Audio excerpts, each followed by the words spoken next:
So let's give a big round of applause to our panel for the evening. We have a stellar panel tonight talking all about design career paths. We have Sebastian from Nike, who flew down from New York. Thanks a lot. No problem. We have Melissa from Loblaw Digital and Michael from Google Canada. Can we have another big round of applause for them?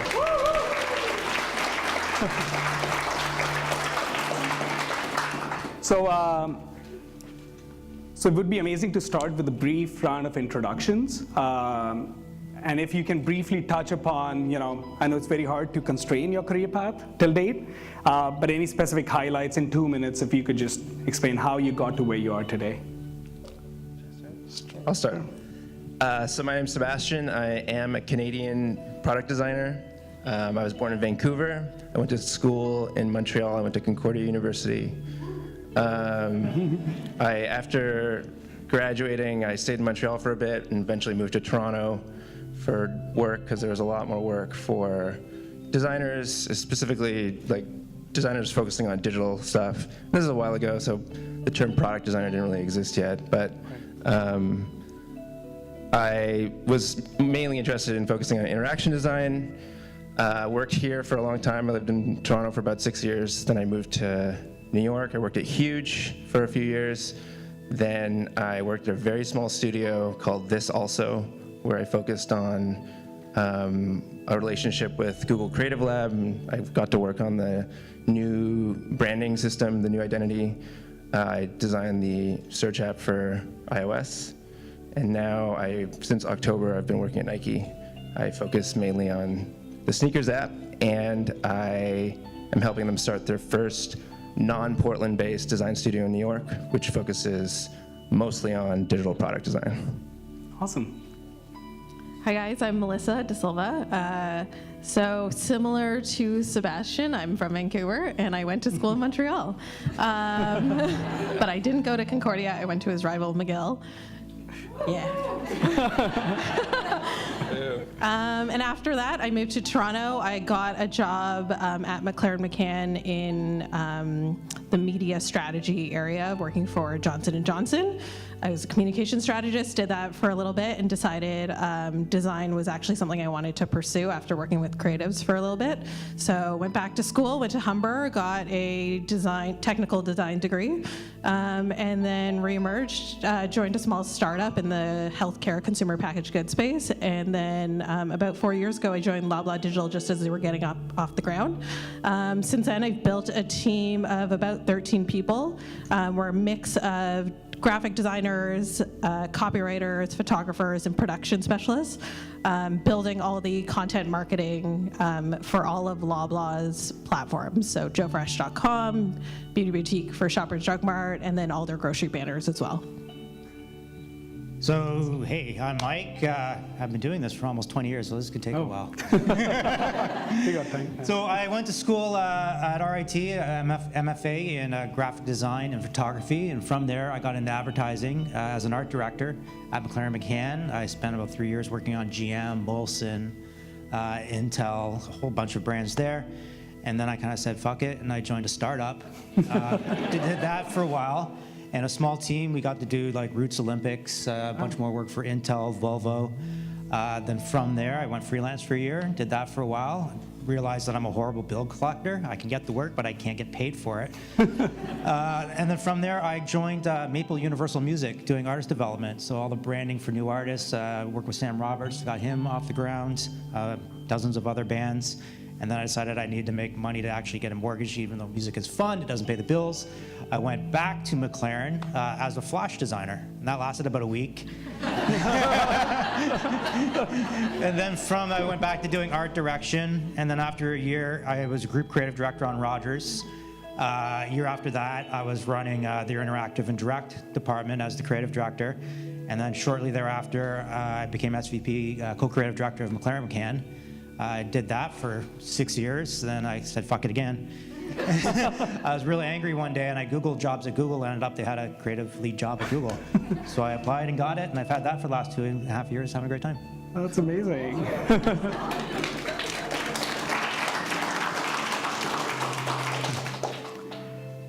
So it's definitely pretty exciting getting a very macroscopic bird's eye view into the different career paths.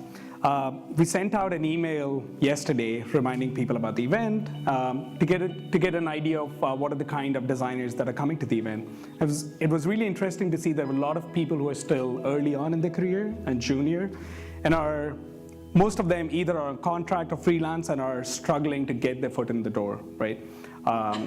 Or get a foot in the door with a specific design position. So we would start with early career. Like, what were some of the things that worked for you while getting the first real design job that you wanted? Anyone can start. I'll start.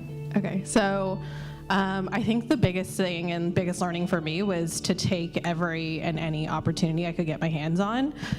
Really, using your network that you're building along the way, utilizing all those connections to their full effect. My boss today is somebody I met at a coffee shop because she's sitting right there. Thank you, Lauren, for the job. But yeah, no, I reached out to Lauren when I was looking for a new role, and it just happened to be a series of good luck, fortunate timing, and opportunity. And I think seizing all those opportunities along the way is really what led me to kind of reach where I am today. I'll go.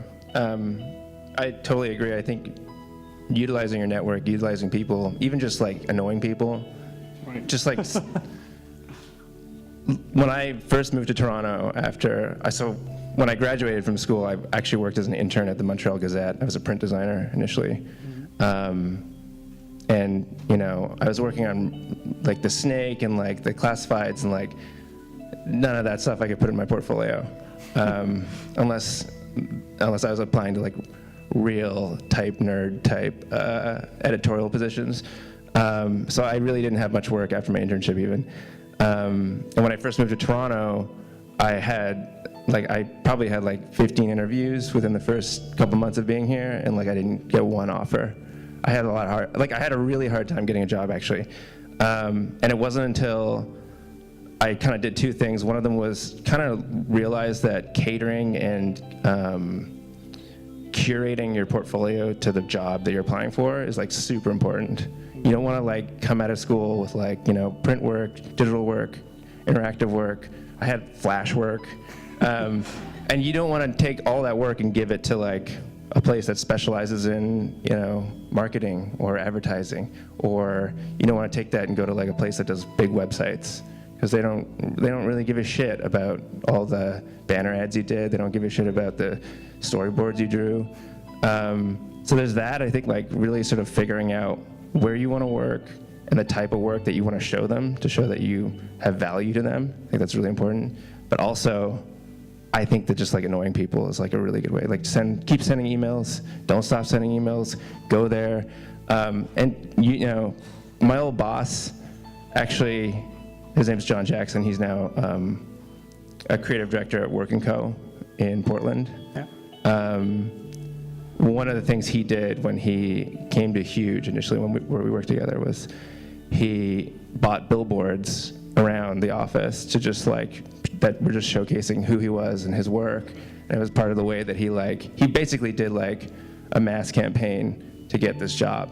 And they were so impressed with that, and they were like bombarded with, like just finding really creative ways of like getting the attention. Because like I work at Nike now, and I get so many applicant portfolios, and it's just like they're going into my work inbox, which also has like 62 emails a day. It's just like it just gets buried. So like just getting someone's attention by being annoying can be like super effective. But don't be too annoying. And don't Google billboard pricing right now. You can do that afterwards. Yeah, for me, I think it's really key to have great fundamental in like user experience and design. But throughout my career, I've had great success going where people haven't gone before. Like when people did not build websites, I just said, yeah, I'll do a website for you, or I'll do this. I had no idea, but I was able to figure it out by just being brave on that. And that also keeps you reinventing who you are. But when employers are looking for somebody, they see, like, who in this room has looked at user interface within augmented reality right now? it's a huge topic right now, but no one's really doing that. So, I've raised my hand and said, yeah, I've got this down. I'll get a POV to that. But that's what people are really looking for. Is like, yeah, we know there's a lot of great designers, but who's going to apply design in a field or an area that no one's looked at yet? Right. So sometimes when people, especially junior in their career, they get these kind of opportunities where it's more like something that you don't have a core skill set around, but you're willing to take the challenge. Many times people feel the struggle of like, it would be just a free internship, or it would pay like 20% of what they could make otherwise. Did that factor play a role anywhere, or what's your take on that? Yeah. I was lucky enough, I scored a job before I even finished school, type of thing. But I think what you do is worth money, and free internships. Yeah.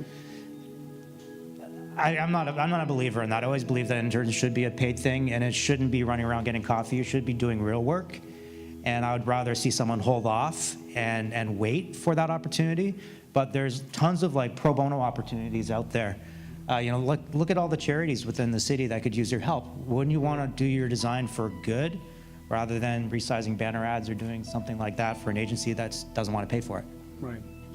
I don't know. I disagree a little bit.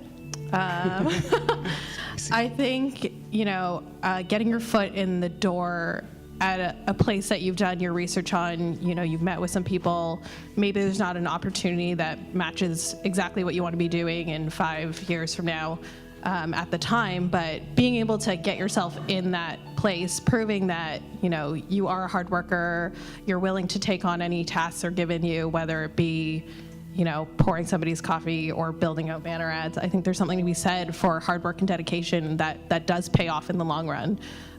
So I think, it's picking and choosing the right kind of opportunity. I don't think you should just take anything that's given to you, but I think it's really, finding what it is that you want to be doing and then really pursuing that one opportunity to get yourself in there. Because I think that's the biggest challenge when you're starting your career. It's just getting your foot in the door, like taking 50 interviews and not getting one call back. That's what it's about. It's finding out, okay, what is it that I actually want to be doing, and then honing in on, let me curate my skill set and portfolio along the way. And maybe you have to do that while you are, also doing something else that you don't necessarily feel like is going to be your dream career, but I think that is where you will build it along the way.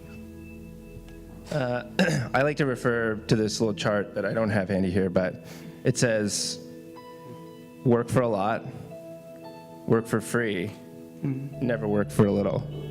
And so if you can justify working for free through other means, then by all means do it. Just don't compromise your creative or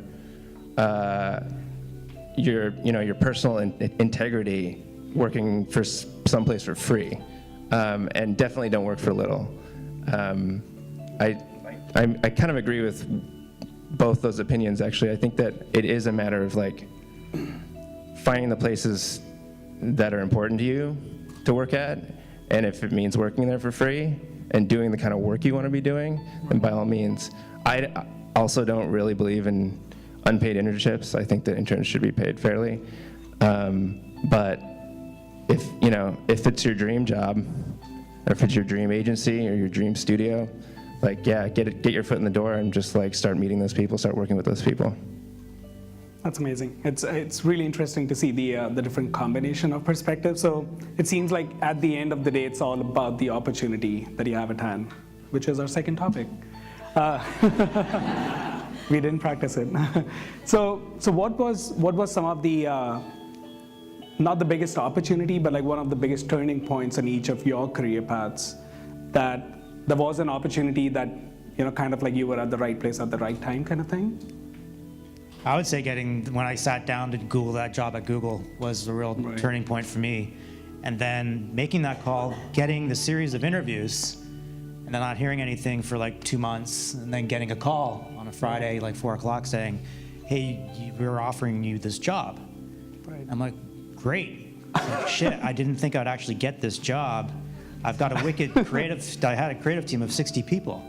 And I brought them in, I've watched the careers grow. And so it was that time when I'm like, okay, am I gonna walk away from everything that I've done here to start something new? Right. And that's, I think, the biggest opportunity that I had to jump away and do that, and I never really look back. They're still people. They're still my friends. Right. So. That's really cool. Maybe not the biggest opportunity in my career to date, but I think one of my earliest design opportunities was they were looking for a designer to design the incoming year's student handbook at McGill. And up until that point, I tinkered around in Photoshop out and like pirated a copy. Sorry, Adobe. I was interested in design. I didn't really know anything about design. I hadn't studied it, and my background was not in that. And they were looking for somebody. They were like, we're going to pay them a decent stipend for the summer to do this. And I said, sure, I'll do it. And I kind of made up a portfolio of, things that I'm shameful of now. And I got the job, and then I was like, oh shit, I actually have no idea how to use InDesign. And I got to make this 500-page book in 3 months.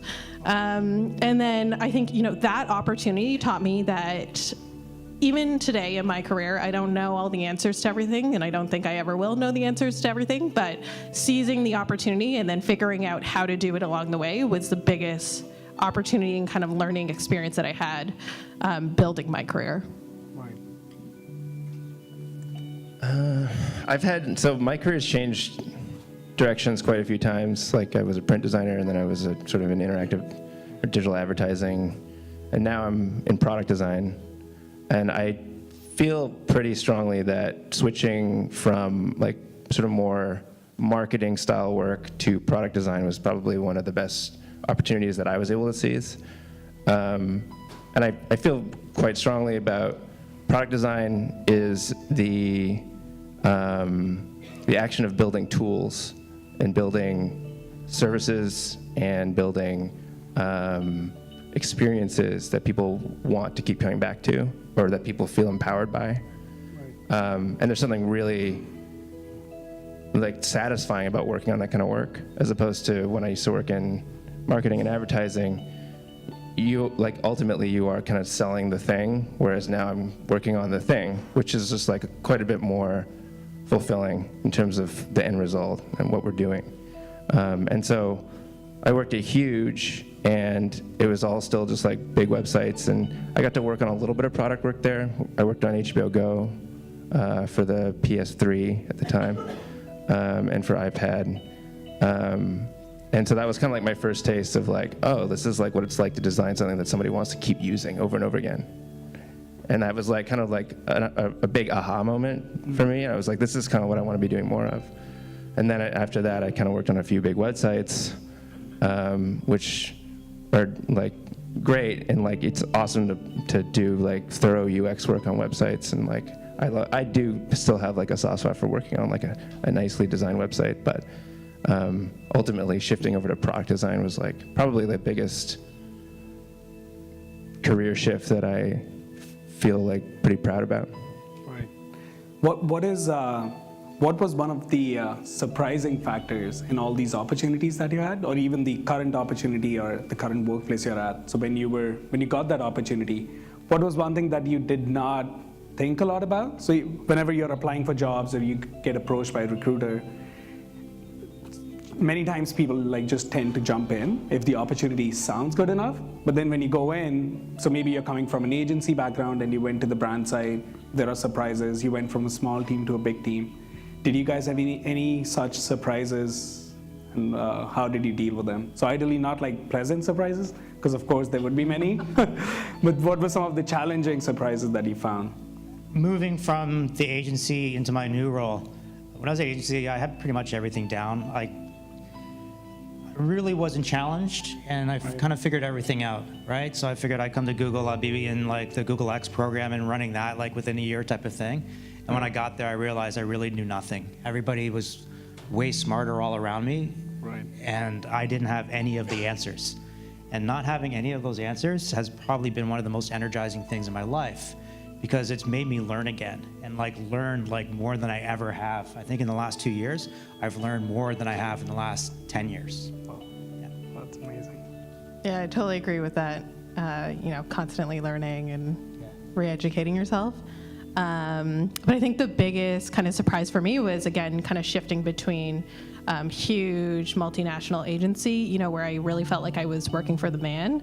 And then going to a tiny startup where I really felt like a sense of personal ownership in the company, and working for myself. And, you know, the difference in that type of hard work and where you really want to be placing your time and sort of what you value out of those two experiences. And then I think going over to Loblaw Digital, where I feel like, you know, it was the opportunity to build something from scratch. And it was, again, you know, working for myself, but also as part of a team, which I think was not something I had yet experienced in either of those scenarios. It was really kind of like, you know, I was independent, kind of driving the job of 5 people at the startup, and then I was really solo, you know, working in a cubicle farm at the agency, and then moving over to somewhere like Loblaw Digital, where it was, you know, when I joined, a team of 20, and everyone was doing one of the 20 roles that we had, and it was pretty incredible to kind of build that up together and figure it out along the way. All right. I don't know if mine is so much of a, like an immediate surprise as it is kind of like a gradual learning experience, that the grass is kind of always greener on the other side. Yeah. I used to work at a very small studio, and I felt like I was kind of hitting like a ceiling in terms of how much I was growing. You know, I was a creative director there, and I had some designers that I was working with, and it was great. We were doing great work, but you know, there was some talks about whether I would have the opportunity to become a partner there or not, and that's not really something they were comfortable looking into at that point. They're a very, very new studio. I was actually their first full-time employee. And I love working there. I love working with them. It was a fantastic job, but I did feel like, oh, like, you know, there's not much more for me to grow here. We're doing what we do really well. I could learn new techniques and methodologies, but like ultimately my career growth was kind of a little bit at like a ceiling. So I was really excited when Nike came along and they asked me to start up this new studio in New York, and it was going to be a lot of responsibility, and it was kind of like exactly what I was asking for. Right. And now it's like a completely different type of company. It's like we have 60,000 people worldwide. There's obviously like bureaucracy that comes with that, and like I have like 32 stakeholders on my product, and like, you know, sometimes we get copy written from 18 different departments, and like we have to like consolidate that all together, and like things are like obviously just like, you know, it's a big company and things are slow. We do amazing work, and we get obviously great budgets, and we have very, very talented teams. Like everyone that works at Nike is super talented. I'm super humbled by the people that I work with there, but it's like now that I've asked for more responsibility at like a place where there's ultimate growth, it's like, oh, this is like, the grass is just kind of always greener. Right. So it seems like learning is a common factor when you're pursuing these new opportunities. And I think as designers, we always tend to try and learn more than what we can handle. We always want to learn, you know, be it the soft skills or the hard skills. So going to a third topic, which is learning. How do you in your current roles, or even when you were like transitioning through different roles, so learning the how part is still being resolved. You have multiple opportunities of, you know, you could attend a workshop, boot camps, you can watch online videos, but one struggle you see commonly amongst designers is what to learn, right? So when you're a digital designer, like, you know, someone's on Photoshop and they're like, should I learn Sketch, or there's going to be now Figma, or there's going to be another new tool that I have to learn, and the same with prototyping or animation. So how do you even prioritize, right, what you should be learning so that your career path can be progressed? I think you should be learning what's relevant to you at that time. So I think there's so much information out there, and there's so much to know as a designer. It's going to be impossible to tackle it, you know, especially at the beginning of your career.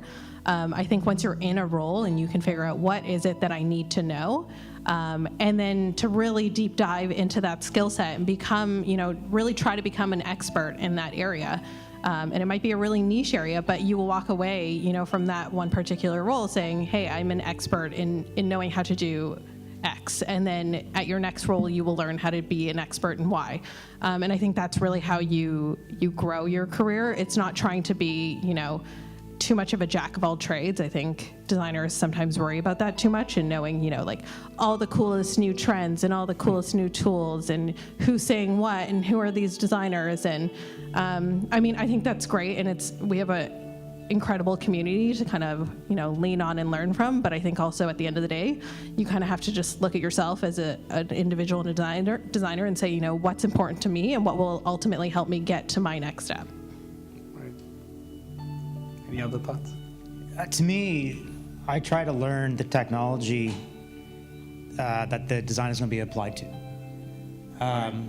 In my career now, I don't have a lot of hands-on graphic design work going on, but I still have to figure out what is the user flow, what is the user experience design that has to happen. Right. So looking at, what are the various elements of design and just really what it is about the user that you have to figure out. I think that's where you have to keep reinventing yourself there. Trends are always going to change and you're going to be doing brands things, but I think it's that other stuff around design that makes you stronger. Right. So it's almost like building that T-shape skill set that sometimes people refer to? Or? I'm a big believer in the T-shape thing because collaborations become so huge now. It's not like, designer working with art director. It's like agencies working with platforms, working with media companies. Right. Like you really have to know a lot as you get higher up in your career. I agree that technology is super important, and like jumping on whatever's going to help you do the best work that you can do is obviously very important. But something else that I always, whenever we onboard a new designer, they'll often come in with like a really, really hot portfolio, really great at principle, sketch. They can usually illustrate pretty well. They can usually do flows either in Vision or in Sketch.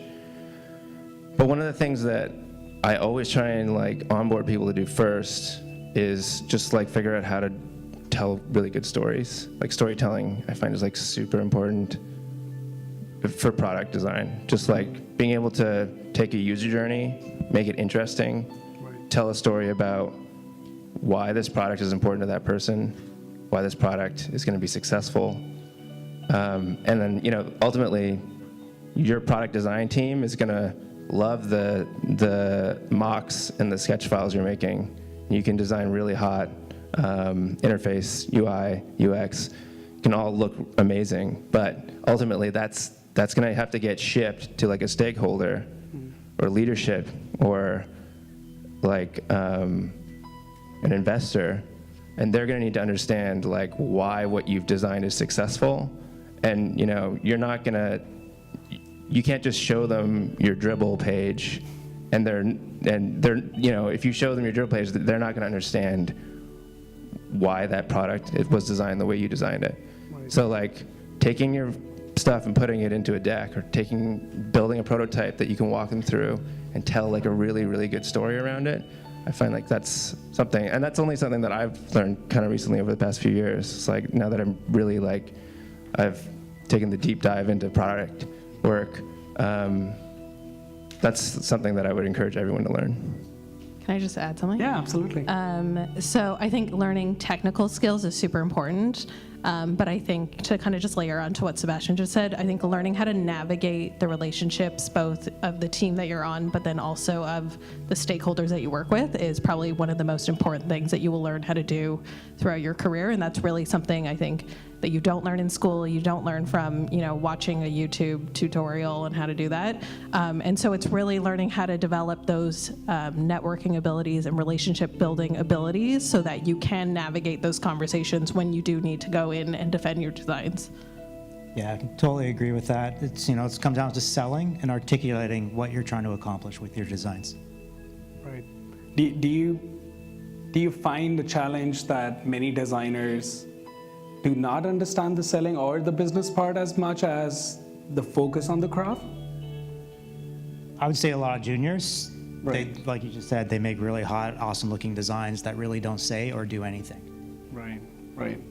I mean, it just comes down to what you're learning that in school. You're coming out of school, you've learned all these hard skills, technical skills, You learn how to do motion design, and you learn how to like make a printable prototype. Even like really good product design programs now are teaching people to prototype, and I think that's great. They're teaching people JavaScript so that they can use Framer and they can make like a really realistic prototype.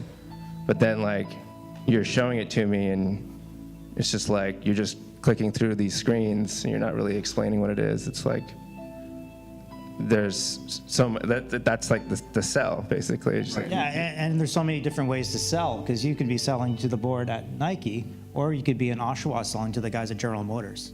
It's a whole different skill set and way of selling this thing, because your audience is completely different. Right.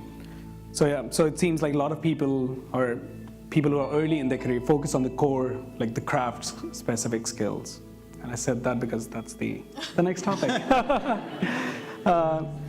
So when it comes to focusing on your craft, so we have a lot of, again, like half of the people were junior in their career, are junior in their career who replied to the emails and the survey. But also we have a lot of people in the room that are intermediate to senior. And as you start focusing more on client management and navigating through relationships, sometimes you do not have as much time to hone your craft, right? So it could be that someone who joined as a junior designer is a pro with Framer and all the tools, but you as a senior or intermediate designer might not be right there. So do you guys, like, because you're at almost like 2-3 levels up, like you're in a leadership level, you're doing, I don't know, like 60-70% non, design specific stuff, more focused on management. Are there any specific hacks or tactics that you use to kind of keep up to date on the craft part in your day-to-day? I mean, I still do freelance on the side, and I think that's a good way to kind of keep up with the times, if that doesn't make me sound old. And also, I think it's important to keep up with, what's current and how to use those technical skills, because when I do need to jump in and say we're down a designer and we need some extra help, I'm ready to jump in. And it's sometimes sweet, getting in there again and being able to school some of my designers and teach them a few things. I'm like, yeah, still got it. So I think it's important to, at least be tinkering around on the side with passion projects and continuing learning. I think it all goes back to, this continuous learning that you'll do throughout your career. Right. For me, I totally agree. I do personal projects or freelance projects on the side. I think that's a great way to stay up to date. Another thing is, now that I'm in a leadership role and I'm managing designers, I'm not really supposed to be doing design work. Like, yeah, if somebody's out, I'll take over and whatever. But it is also I've realized this, and nobody really tells you this, that showing them you can do the work well earns so much trust with them, as a manager. And showing that you still, I was working at this also, and I was working with one of my designers, and I made something and I sent it to him. I was like, can we make it look like this? And his reaction was literally, you made that? I was like, yeah, I made this. Can we make it look like this, please? But it's just, earning that trust, it's goes a long way, and then they're way more likely to understand your position or your creative direction moving forward. Right. Yeah, to me, it's like you just can't stop doing these things. They're constantly improving, and if you're constantly using it, you're staying on top of things. I have no graphic design responsibilities in my job whatsoever. Right. That doesn't mean I don't help out all my coworkers. If there's big pitches or sales events or conferences, I'm always the first to raise my hand saying, hey, I can help you out with some sort of identity, do these things. It just keeps you fresh. Right. Did you guys ever feel it's like a common thing amongst designers generally, which is like the imposter syndrome? So, and that kind of stays right from junior. All the time. I feel that way all the time. I literally go into work every day and I'm like, I don't know if I'm actually good enough to do my job, and I think about that all the time. It's hard to get around that, and I think that people talk about that like it's a bad place to live, and sure, you need to have confidence in yourself, and you need to have confidence enough to do your job well, and to make your voice heard. But I think that attitude of at least having self-awareness as well as a little bit of self-doubt it goes a long way to like humble you and make you open to learning new things and make you open to hearing what other people have to say. And when somebody gives you feedback, whether it's somebody above you or below you, if it's feedback that makes sense, like you should be willing to hear that. Right. Yeah, I think the first time, or well, not the first time, but one of the really profound times where I truly felt imposter syndrome was the first time somebody that I was managing came and asked me for career advice, and I was like, oh shit, like this person is actually relying on what I'm going to tell them, and I might mess up their entire career, and that's riding on me.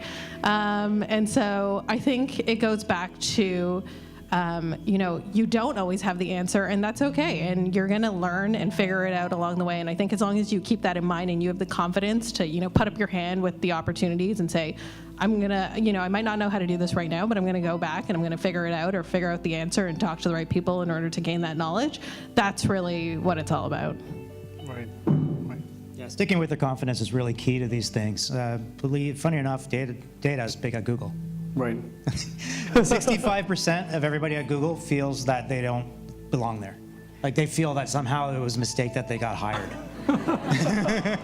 So that's a feeling that everybody has, and it really grounding though. Like it really keeps you real to try really hard, but it also, like if I have to prove myself to be here, I am going to put myself way out there on the ledge and do something great. Right.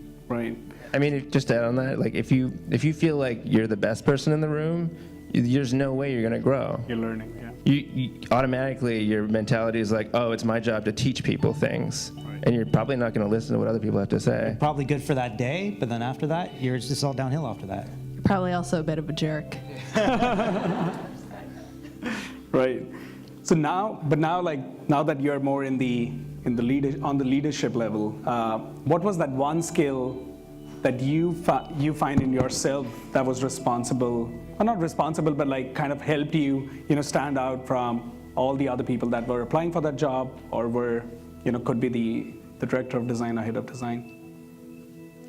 I think it was embracing that feeling of imposter syndrome and saying, okay, when I look at my career and what I've done, maybe I'm not the most senior person in this room or the most qualified on paper, but could I do this job just as well as the next guy, if not better? And it was almost, I think going back to that whole idea around confidence of saying, yes, I can do this, and maybe I haven't done it before, but I'm going to do it. Right. Consistency is huge. Like saying you can do the job, but doing that job every day whenever someone, like there's an emergency, I need someone to help me and do all of that. And it's not day after day, it's week after week and year after year. Right. I think that's one of the big strengths of being like a really good designer. Yeah, I think consistency is important. I also think consistency of having your own opinion, like having your own identity as a designer. Just like embracing who you are, and like whether you have a diverse skill set or a very niche skill set, just like don't try and do what other people on your team are doing. Like a team that's diverse is obviously so much more powerful than a team of like homogenous people that come from the same backgrounds that have the same skill sets. If you kind of embrace what you're good at and do it well and do it consistently, I think that's like a really, really good way to just keep going. Right. So as all these specific skill sets help you grow in your career, are they very similar to what you look for in a candidate when you're interviewing, or are there any other like really big standout things that you look for while interviewing? I think that when we're looking for candidates, it's less about looking at them on their own on a pedestal. It's more about looking at them with the rest of our team. It's like, we talk a lot about casting in our team, and it's like, we'll have a gap in a certain spot, and it could be like we need someone who's good at prototyping and also good at branding. Right. So like if somebody fits into that gap, that weird Venn diagram, then they're going to be like a leg up on people that are just like really, really good at one thing. I tend to look at our department and our skill sets not as like unique little buckets or circles. I tend to look at it as like kind of an amorphous blob where everyone kind of brings in their own unique, different skills. and how they all work together is kind of like how we tend to hire people. Right.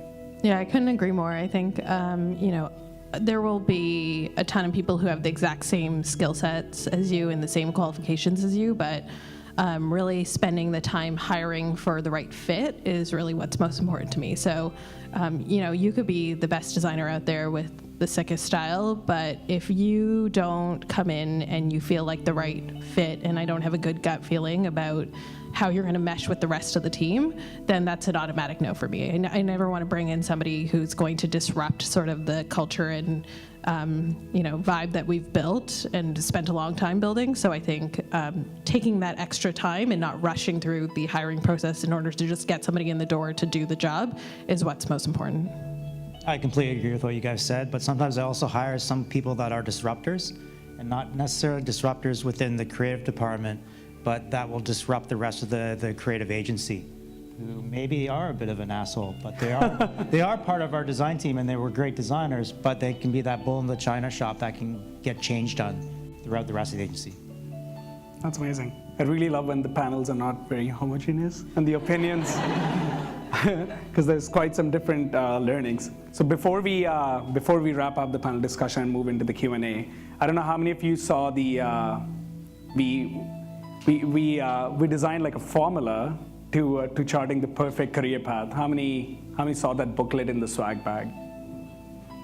Okay, not that many. So you guys are in for a surprise. So once you open up, because our team was like, there must be like some perfect path or things you need to do in order to make it there. Okay, so most of you are opening it now, and I can already see the disappointment on the faces. So the infographic that you see in the background, Alex, can I use yours? Please, yeah. there you go.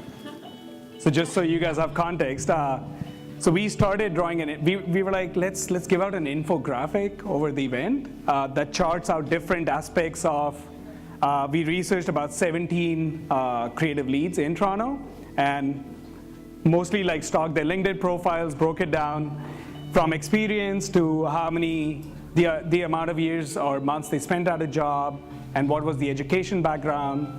So we made the whole infographic, and then there was no story. There was no story at all that was flowing. So we were like, no, we have to kind of like find that formula. And that's the thing, like there is no formula. Like that was kind of our takeaway in the end. So just before we wrap up the panel discussion, is there any one last piece of advice you would like to give to the attendees? To me, it's like you always have to stay uncomfortable. As soon as you are comfortable, that usually means you are winding down your career. So just keep changing things up.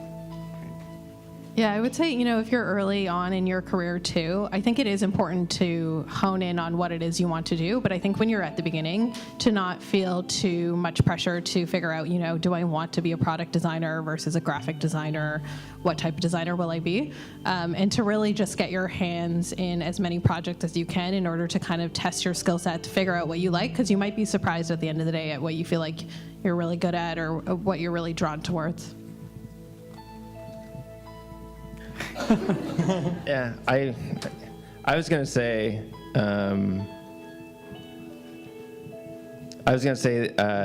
just don't be too hard on yourself. I mean, push and step outside your comfort zone, and be annoying. But also, like, you're gonna failure is actually the best way to grow, and you're gonna fail a lot. You're gonna get a lot of no's. You're going to get jobs where you're not good at them because it's not the type of work you want to be doing. That's all part of how you figure out your identity as a designer. And I think that, failure is something that you can embrace. Awesome. Thank you so much. That was a really insightful.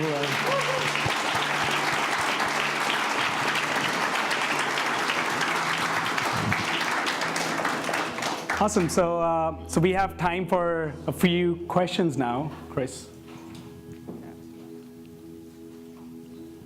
That was a great presentation. Quick question. Selling. So in creativity, you got to sell your ideas. Your whole career based on effectively communicating and selling your idea. There's an old saying that goes way back. I think it's Benton and Bowles. Great to be creative, But if you can't sell or your creative doesn't sell, you're not creative. So what was the one thing over the time that you've spent that's kind of helped you sell really your creative spirit more than the project at hand? And I guess it's kind of brick on brick. It's kind of like improv. You build the house over time. I'm fascinated with selling because I hear this all the time. At Rotman, it was the same thing on the tech side. We're not great at selling in Canada. So on the creative side, what is it that really helped you? Selling's a team sport. It's not up to that one guy, the designer. It's like, it should be established, why is this designer bringing this? Because he should be answering the question. So that question has to be posed to sell that correctly. But you really have to pre-plan on how you're going to walk into a boardroom and sell. And that's, like, what is your script? What is your narrative you're going to say around it? Have you prototyped your idea of what you're going to do? It's back to that story. What is my story, and is it well rehearsed when I get here? The work on paper is only the proof point to that story that you've just said. I think I kind of mentioned it earlier, but like storytelling is like really, really important to at least the type of designer work that I think most of us do in this room. And telling a story around good work can be actually fairly easy, because like if the work is successful, if the work is good, like every creative decision that was made within the idea of something that's good should be done for a reason. Nothing is not without reason if it's good. And so just even listing off how it's solving the problem and how every decision was made can be a way of like really selling good work through pretty easily. Like as a designer, if somebody asks you, well, why is that button over there? Or why is the copy so, big? You should have a reason other than, it looks good. Everything should be done with rational thought and logic in mind, and the work almost sells itself. You just have to tell that story around it. Yeah, I agree with both those opinions. I think you can never walk into, a cell without having done all of the homework you possibly can do. And it is a collaborative team job. It's not a job of just a designer. I think the designer should absolutely understand and know all the ins and outs of the business objective, the marketing strategy, everything that led them to that point, and be able to articulate that. So I think as long as they have all those things in their back pocket, it's not really about selling the creative spirit. I think it's more about selling what is it that they're trying to answer. Amazing. That was a good question. Sure. So I'm curious about the idea of self-awareness, and we've already elaborated on this a while ago. And it's one of the highly extolled virtues in design, being self-aware. There are days, however, when I wonder, could this notion of self-awareness be taken too far, to the extent that you're going to say, okay, I want to be self-aware, so I'm just going to hold back on what I think because I don't want to be thought of as this guy who will say I alone can fix things. So could there be that point in which self-awareness becomes paralyzing, that you just don't want to contribute anymore because you don't want to look like that person? I think self-awareness has to come with also understanding the relationships of those that you are then talking to or in the room with. So I think it's important to be self-aware, but to also have a good read and sense on who else is in the room and what is the dynamic of that conversation, in order to, either reel in your self-awareness a little bit, or, let your freak flag fly a little bit more. So I think it's really about understanding the relationships that are happening. I think to add to that,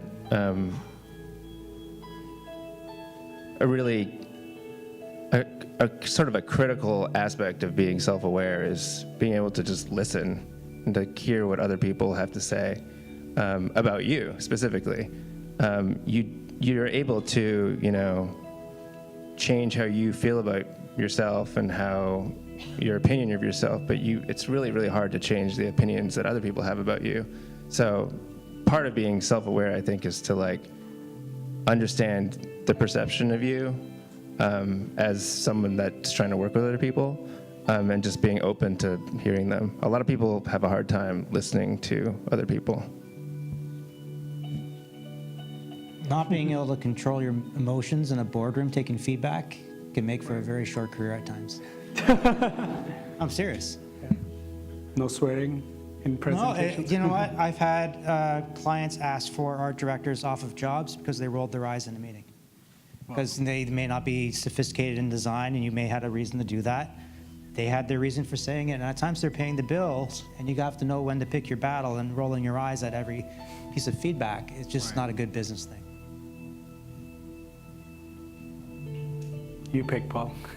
Sure. Here. The girl in white. Hi, that was wonderful. My question is, how was the transition from going from a contributor as a designer, going to sort of the design director role? And what was the biggest challenge on taking the new role, and how did you overcome them? For me, I really like moving into the mentorship and explaining and teaching how, but then the hardest thing was if things weren't going right, fighting the urge to take the work back and then just fixing it yourself. And that's something that, you have to learn not to do. Yeah, totally. I think, my husband will attest to the fact that I'm a naturally very bossy person. I like to say I have good leadership skills. But I think it's learning it's that natural transition between being a mentor and then suddenly becoming a manager. And then also understanding how do I then delegate away some of my responsibility and not feel like I need to do it all myself, because I can do it better and quicker at this phase before I, bring the rest of my team up to my level. I think something that really surprised me during that transition was, as a designer, you tend to work with a team of designers, and you kind of form groups, like social groups, cliques. If you're at a big agency, there's probably like multiple groups of people, and you go out and have lunch together. You talk about the work together. You have people to kind of like bounce ideas off of. You're working with them. When you step into a leadership or management role, nobody wants to get lunch with you anymore. And I'm serious though. It's like it's a little lonelier. People only want to sort of talk to you professionally, or when they need something, when they need feedback, or when they have questions, or when they need guidance, or when they need leadership. And that is ultimately your role as a leader, is to give them leadership. But they're also just going to want to like go out for beers and not invite you after work. And that's like a hard thing to sort of predict. I totally didn't predict that. And it's like, it's a little bit lonelier as you go as you go up. Do you think it's because they're intimidated, or? Yeah, I think that's part of it. I think it's also like, I think, I try and give them their own space to like vent if they have to, or support each other if they have to. Because there's definitely like, as a leader, you can't give them like all that support yourself. So they need to kind of form their own little support systems, and that's not really your job anymore. It's like you're not part of that clique anymore. Right. I think you can still be buds with your reports, though. Like, I still go for beers with my team and hang out with them. And I feel like they invite me to everything, but maybe only things that I know about. Yeah. Never happened to me.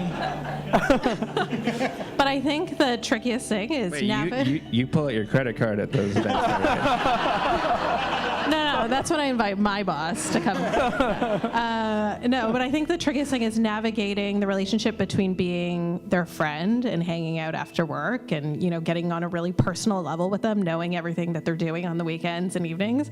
But then also, when do you switch and become their boss, and how do you have those hard conversations if you've never had that kind of switch between being just friends and then also being their boss. So I think it's really learning how to manage and navigate that is really important. Right. Yeah, let's go to the back. Yeah.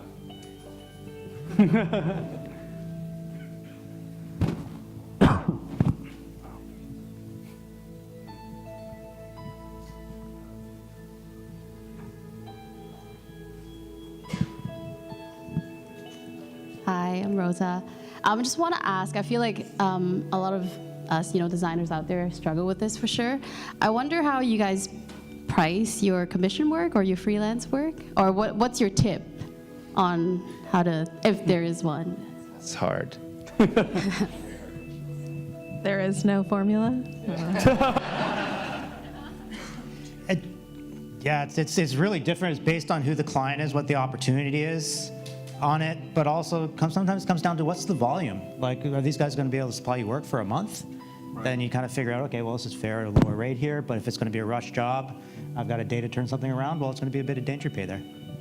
Also, there's been a couple times where I've priced things slightly lower because I saw that there was a future opportunity that it would lead to something more, or a bigger work opportunity with that same person. So I think kind of figuring out, is there more work to be done? Could this lead to something greater? And really, this is just an opportunity to kind of get in there with them and keep them as a client. I think that's where you have to figure it out. I think that you need to trust your intuition a lot, and ask for how you need to value yourself highly, and you need to ask for what you deserve. But then that said, also try to understand the marketplace. Talk to your peers, talk to people at the same level as you. I mean, look at gas prices. They're all kind of working together, and the prices just go up consistently. So I think that if you understand the market, if you understand how much your peers are charging, that gives you a really good baseline, but then also really trust your intuition. Awesome. 2 last questions. Let's go ahead. Oh.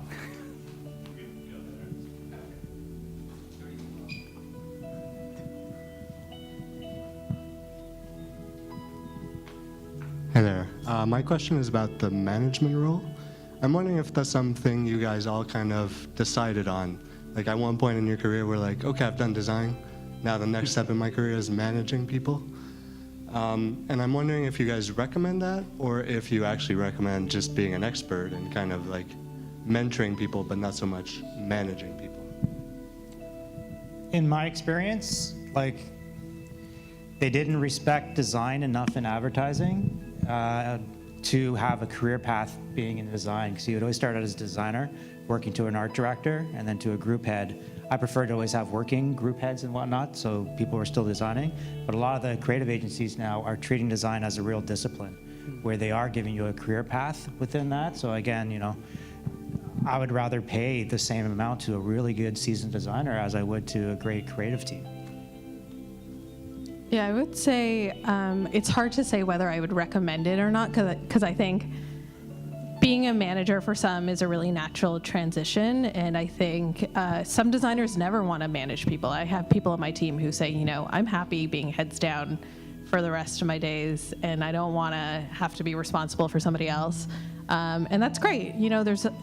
There's all types, and I don't think everyone should be a manager. There are a lot of people who, wouldn't do the job well. So I think it really depends on whether managing people is part of what you hope will be in your career trajectory, and whether it feels like it's something that comes natural to you, and even if it doesn't, but it's something that you really want to have in your world, in your career, then it's worth investing into how do you then become the best manager that you could possibly be.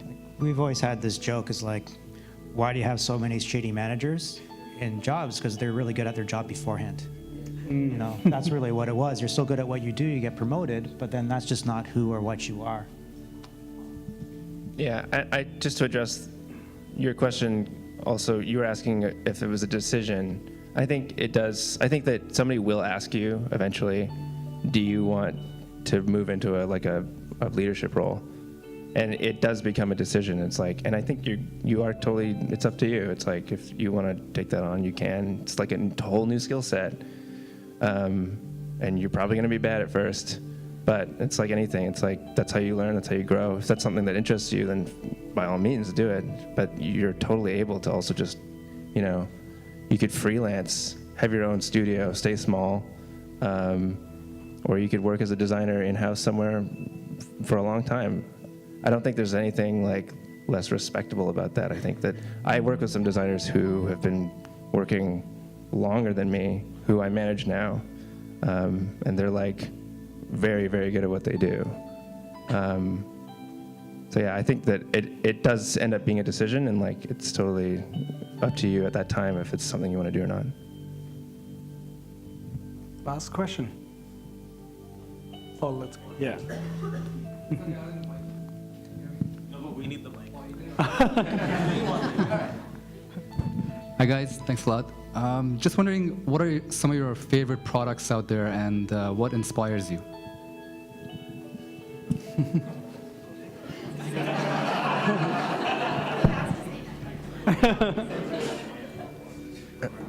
I can say, well, my favorite product right now is my bike. I've got a Cervelo P5 tri-bike. It's like one of the most beautifully designed pieces of equipment that I've ever have, from a completely aesthetic to a functional piece. Like every little inch of that thing has just been thought out perfectly. I'm still thinking. You go ahead. I think from an app perspective, maybe, okay, I'll admit it, I spend a lot of time on Instagram.